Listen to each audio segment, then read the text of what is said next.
out mga kakabsa at mga ka-Ilocano dyan, mga hindi Ilocano. So ito po ang aming gawin gawin natin sa ating talong na native at ati palayangan native at ati basit nga konting kamote, kamatis. Mas marami sana, mas masarap, kaso medyo mahal ngayon. Konting sahog na baboy, ang ating bawang sibuyas at ang ating sikretong bagoong isda at syempre ang siling green. Let's get started! Kapsat, so simulan na po natin simpleng pagluto. So unahin po natin ang ating baboy kasi pagmamantikain po natin siya ng sarili. So let's just add the pork.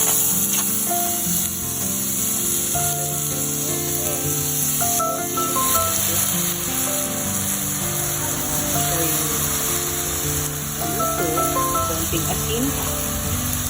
So, diba? Yan po, balikan natin siya. Yan po, balikan po natin siya ng mga ilang minuto hanggang siya po ay lumambot at mantika. Yan po ang isa sa sekreto na masarap na ulam sa mantika. Tipid na sa mantika, mas masarap pa. So ayan na nga guys, nagmantika na at malutong-lutong na ang ating pork. Masarap kasi yan para mas malasa yung pinakababoy. So ating simple recipe.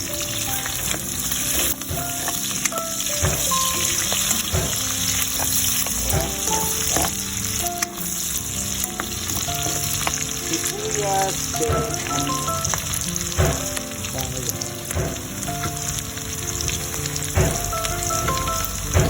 Pag inisan niyo yung mas maigi ay mas masarap. Lalo pag humalimuyak na po ang ating bawang. Magtatawag na po yan ng mga kapitbahay natin, mga kabisa. True. Sa luto ng bawang sibuyas, syempre lagay na po natin ang ating kamatis. At medyo mahal po ngayon ang kamatis. So if we can afford to buy more kamatis, ay mas masarap po. Ayaw niyo pa po magdagdag ng mas marami, So ayan na nga guys, kasi mas masarap yan kapag mas kumatas ang kamatis. So again, kung gusto nyo pang magdagdag ng mas maraming kamatis, naku po, paniguradong mas masarap po yun. So dahil medyo konti lang ang ating kamatis, medyo mas pakatasin po natin siya.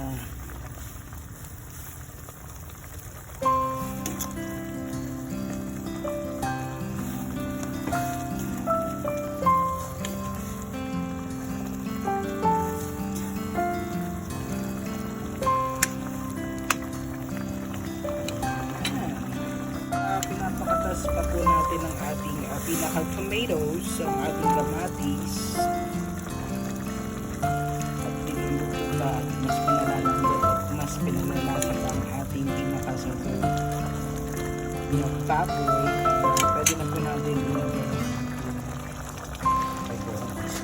para masama na po siya sa pinaka-tomatoes. Kung gusto nyo pong dagdagan, aayon po sa inyo ang alat, pero mas maganda po yung katantanan lang muna kasi mas madali pong magdagdag kaysa magdagdag ng sabaw, baka maging sinabaw ng gulay.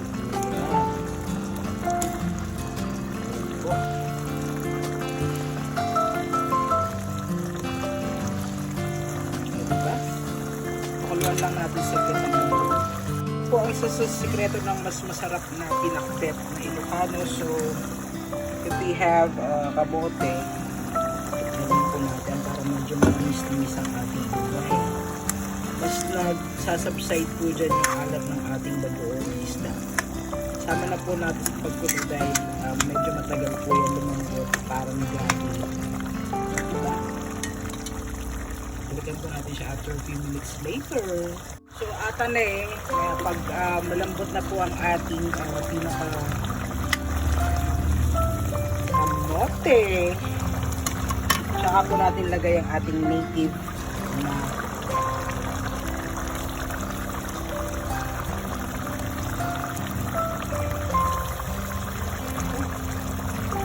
po talong at ampalaya lang po yan. Panigurado po, magsaing na po tayo dyan. Ipupalamin po ang isang order namin dyan. Shout out to everyone sa mga mahilig dyan sa gulay.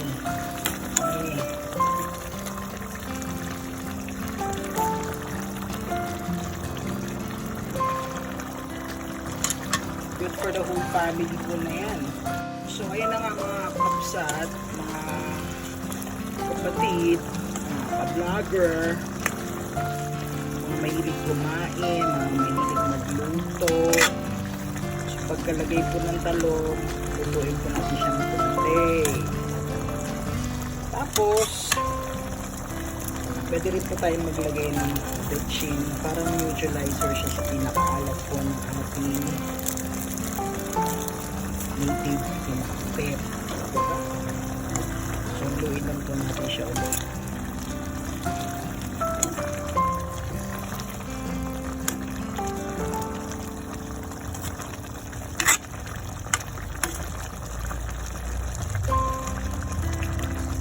So mga after few minutes later, palitan po natin siya pag medyo nagkamuluto na dahil pa lang.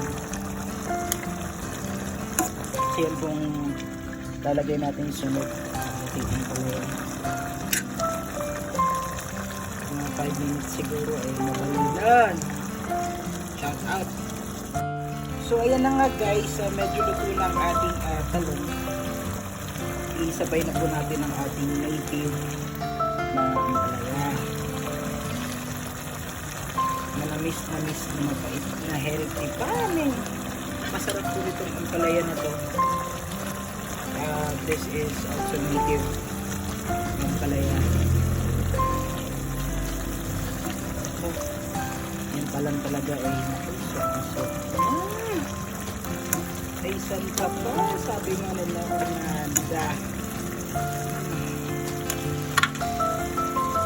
So ayun nga guys, pwede na po natin siya sili. Or sili more fun sa ganun. Ako yun na po. Mamaya ay bulit kapag saing po tayo kung nakakain po tayo guys.